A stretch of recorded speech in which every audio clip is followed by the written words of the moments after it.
jamaah. Yeay. Oh jamaah. Yeay. Alhamdulillah. Alhamdulillah buat jamaah yang baru bergabung, hari ini kita sedang membahas tema surat-surat pendek yang menjadi doa ampuh. Masya Allah. Jamaah, ini ada video tayangan lagi nih. Kita tonton sama-sama yuk. Berikut video tayangannya.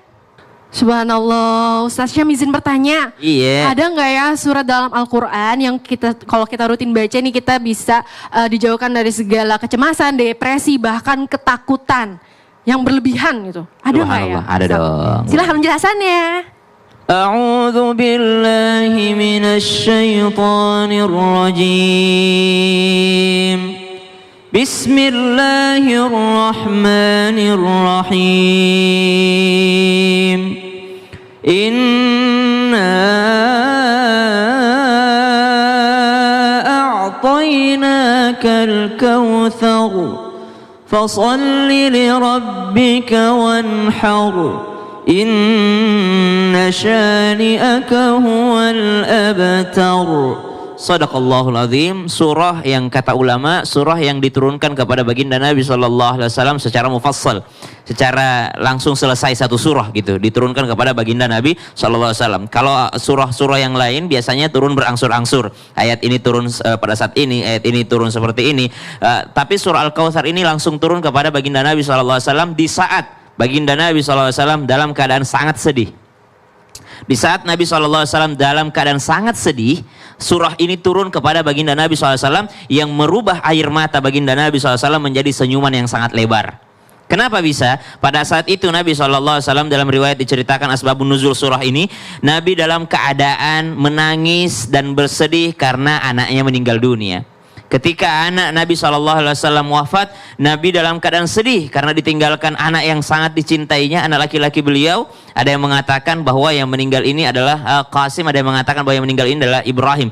Lalu ketika meninggal dunia wafat anak Nabi SAW, ternyata kesedihannya ditambah lagi. Ditambah lagi dari mana? Ditambah dari kiri kanan tetangganya. Subhanallah, inilah pentingnya bertetangga dengan orang baik. Kenapa? Karena tetangga dengan orang buruk itu juga menambah kecemasan. Jadi bukan hanya matematika yang bikin panik, tetangga jelek juga bikin panik. Subhanallah, makanya kata ulama, al-jar qabla ad-dar, pilihlah tetanggamu sebelum pilih rumahnya. Sama dengan kita mati nanti, pilih dulu dikuburin di mana kita, dekat tetanggalah sama kuburan-kuburan ulama. Jangan bertetangga dengan ahli-ahli maksiat. Bukan hanya tetangga di dunia, tapi tetangga di kuburan juga harus pilih-pilih. Makanya booking dari sekarang. Subhanallah. Jadi di Inna a'tainakal kautsar turun ketika Nabi sangat sedih. Dengar perkataan tetangga mengatakan, batara Muhammad. Meninggal lagi anak laki-lakinya Muhammad. Gak ada penerusnya Muhammad. Gak ada keturunannya Muhammad. Karena laki-laki, bayangin bu, udah ditinggal mati orang yang dicintai, diejek lagi sama tetangga. Sedihnya Nabi SAW. Lalu turun satu surah Al-Kautsar. Ternyata surah ini menghilangkan kecemasan daripada baginda Nabi SAW, kekhawatiran, kesedihannya, karena Nabi berubah daripada menangis menjadi tersenyum, lalu memanggil para sahabat dengan mengatakan, wahai sahabatku, mendekatlah padaku, karena ada satu surah yang diturunkan Allah kepadaku yang membuatku tersenyum. Apa itu?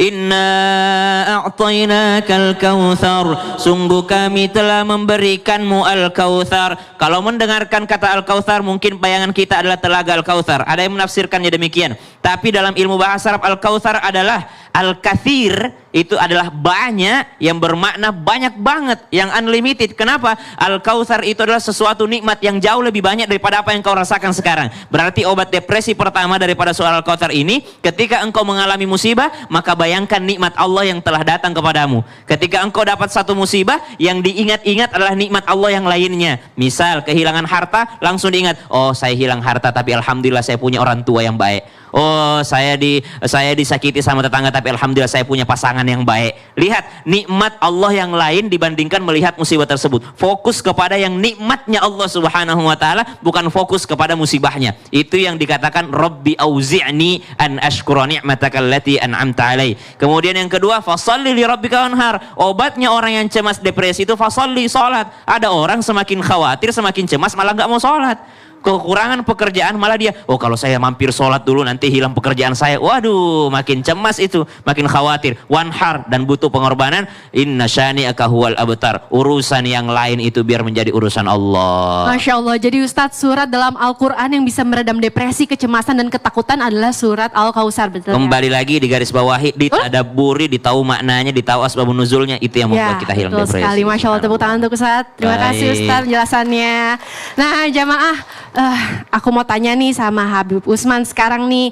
Habib, izin bertanya. Boleh dong, bismillah. Apakah benar Allah telah menurunkan surat pendek dalam Al-Quran yang kalau kita baca nih sebelum tidur, kita bisa dijauhkan dari segala kesyirikan, dan katanya juga bisa dibaca saat menghadapi orang yang nggak percaya sama Allah, Rasulullah, dan Islam. Surat apa itu Habib? Silakan penjelasannya. Lah, afwan Ustaz Syam, Ustaz Maulana Betari. Bismillahirrahmanirrahim. Allahumma salli ala sayyidina Muhammad wa ala ali sayyidina Muhammad. Kita akan menjelaskan Quran surat Al-Kafirun yang sering kita baca.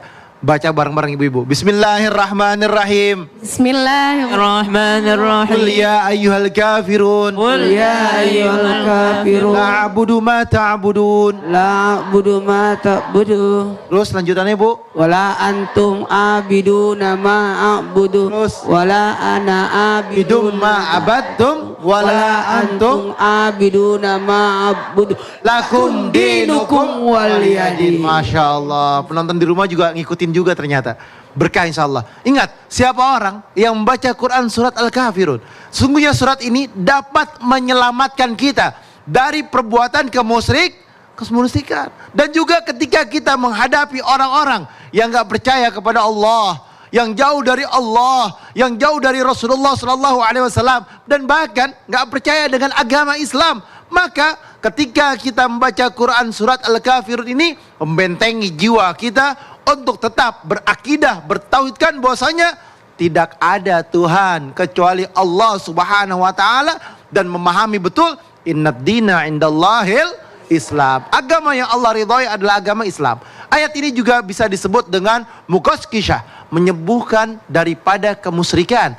Dawa sebagai obat untuk menyembuhkan daripada kemusyrikan, jauh daripada hal-hal yang syirik, percaya batu, percaya gunung, pohon, ini itu dan lain sebagainya.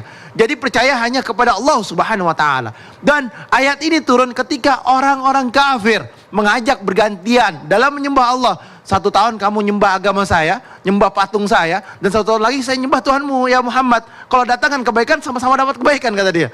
Tapi apa jawaban Rasulullah SAW? Lakum dinukum waliyadin. Agamamu agamamu, agamaku agamaku. Aku akan gak mungkin menyembah agamamu, dan kamu juga gak mungkin menyembah agamaku. Karena kita masing-masing. Jadi di sini adalah kita memahami mana daripada akhir zaman sekarang ini. Sudah sangat mirip apa yang terjadi dengan zaman dahulu. Cuman caranya sangat halus.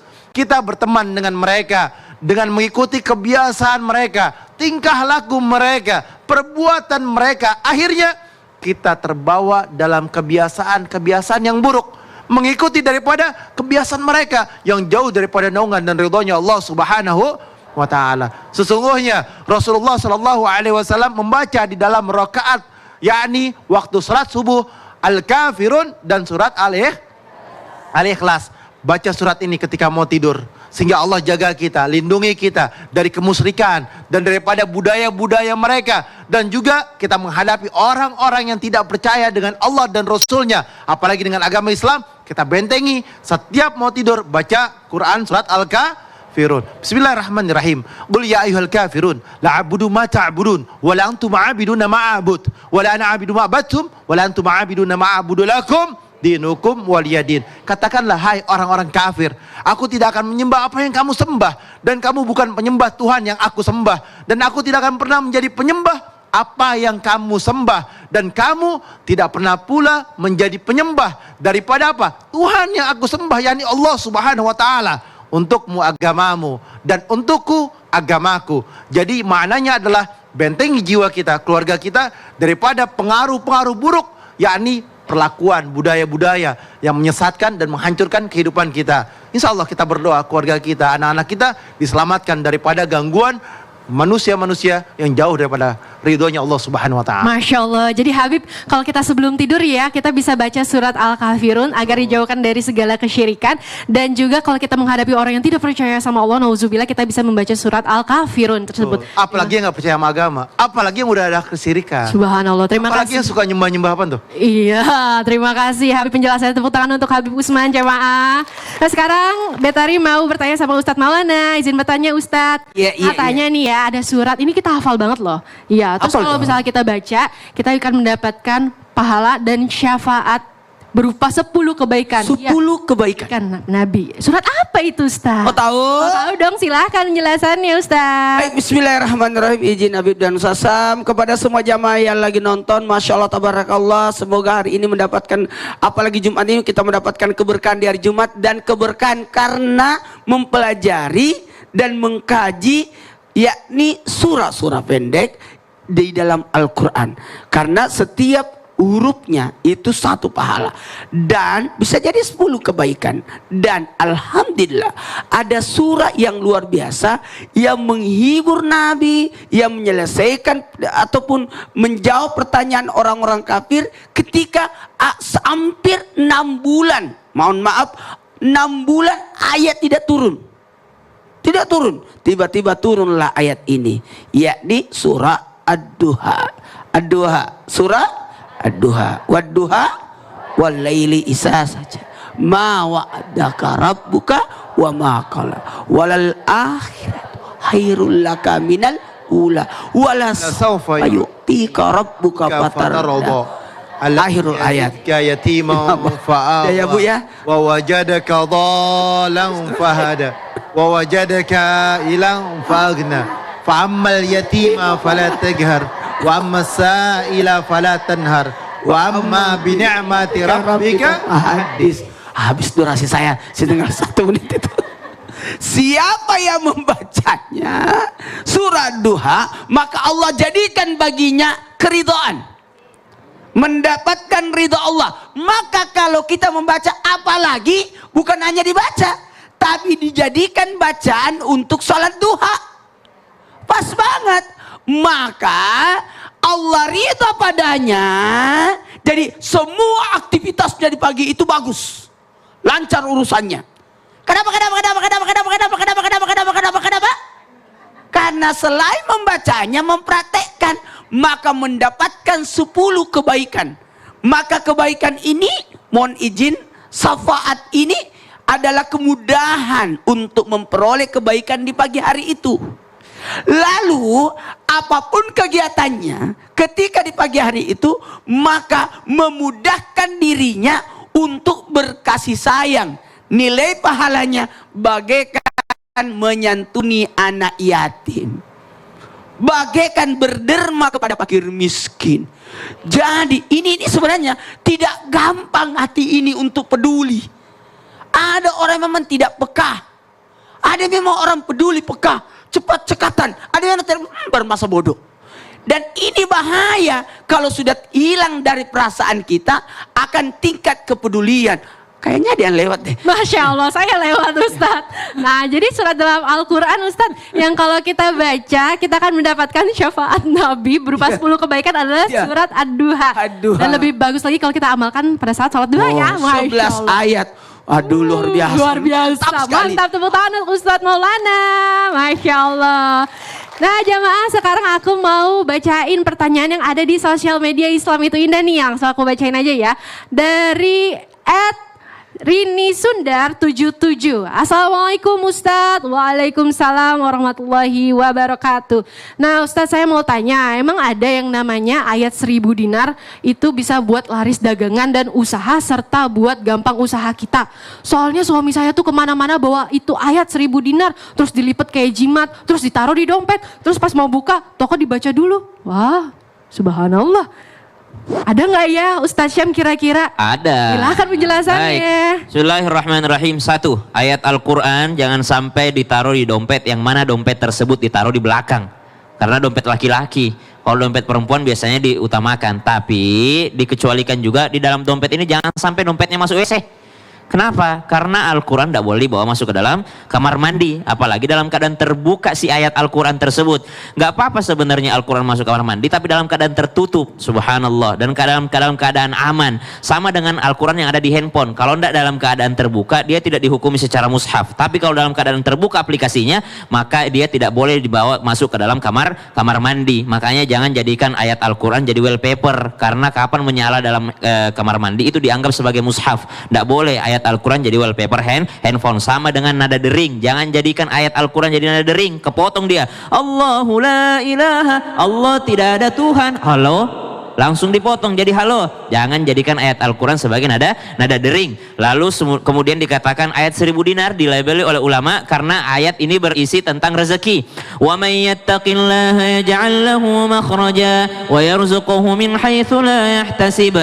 Ayat kedua daripada surah At-Talaq di akhir ayat 2 bersambung dengan ayat 3. Wa may yatawakkal 'alallahi fahuwa hasbuh. Bagus kalau dipakai buka toko. Bagus memang. Kenapa? Dibaca artinya, dibaca maknanya. Apa? Siapa yang bertakwa kepada Allah maka akan diberikan rezeki dari jalan yang tidak disangka-sangka. Apa sih takwanya orang yang punya toko? Takwanya orang yang punya toko jangan nipu orang. Itu bertakwa tuh. Takwanya orang yang punya toko jangan zalimi pembeli. Itu takwa namanya. Bukan membawa ayat 1000 dinar tapi tiap hari bohongin pembeli. Bukan bawa ayat 1000 dinar tapi dia tipu pembelinya. Bukan dia membawa ayat 1000 dinar tapi dia berbohong kepada pembelinya. Subhanallah. Berarti dia tidak bertakwa. Kenapa ayat 1000 dinar membawa rezeki? Karena Allah janji yang bertakwa kepada Allah, Allah bukakan pintu rezeki dari jalan yang tidak dia sangka-sangka. Artinya amalkan itu ketakwaan apapun profesimu, maka dari situ Allah akan bukakan pintu rezeki dari jalan yang tidak kau sangka-sangka. Wallahu ta'ala. Masya Allah, terima kasih Tasya penjelasannya. Nah jamaah, setelah ini kita akan menjawab pertanyaan dari jamaah lagi ya. Masih banyak soalnya nih. Jadi jangan kemana-mana ya, tetap di Islam itu indah. Jamaah Alhamdulillah.